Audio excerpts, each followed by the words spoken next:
నమస్కారం, మీరు చూస్తున్నారు HN9 టీవీ.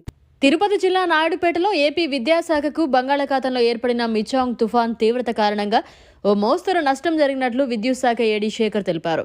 అనంతరం ఆయన మీడియాతో మాట్లాడుతూ ఎడతెరపలేని వర్షం కారణంగా తుఫాను గాలులు ఎక్కువై గాలి తీవ్రతతో విద్యుత్ స్తంభాలు కూలి వైర్లు తెగిపోయి ట్రాన్స్ఫార్మర్లు దెబ్బతిని తీవ్ర నష్టం జరిగిందని అన్నారు.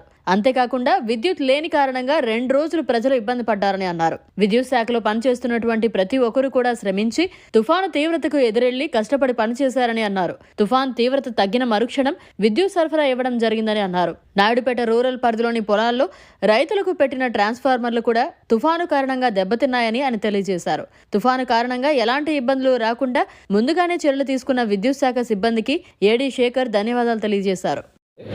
ఈ తుఫాను నేపథ్యంలో నాయుడుపేట మండలం, ఓజిలి మండలం, పెళ్లకూరు మండలాల పరిధిలో గాలుల వల్ల చాలా దగ్గరలో విద్యుత్ స్తంభాలు ఒరిగిపోయి నీళ్ళలో కూడా పడిపోవడం జరిగింది. అయితే పై అధికారుల ఆదేశాల ప్రకారము తక్షణమే సిబ్బందిని అందరినీ అందుబాటులో పెట్టుకొని అందరము సమిష్టిగా పనిచేసి నాయుడుపేట మున్సిపాలిటీ పరిధిలోను మరియు ఒక 70% గ్రామాల పరిధిలో ఈ 3 మండలాల్లో సప్లై 24 గంటల్లో పునరుద్ధరించడం జరిగింది. మిగతా దగ్గరలో కూడా చాలా దగ్గరలో పోల్స్ డ్యామేజ్ అయి ఉన్నాయి, లైన్స్ పడిపోయినాయి. అక్కడికంతా కూడా వెళ్ళి యుద్ధ ప్రాతిపదికన చర్యలు చేపట్టి దానికి సంబంధించిన స్పెషల్ బ్యాచెస్ పెట్టుకొని పై అధికారుల ఆదేశాల ప్రకారము పనిచేయడం జరుగుతుంది. మిగిలిన గ్రామాలకు కూడా వెంటనే సప్లై ఇచ్చేదానికి అన్ని చర్యలు తీసుకుంటున్నాము. చాలా దగ్గరలో గ్రామాల్లో పోల్స్ పడిపోయి ఉన్నాయి.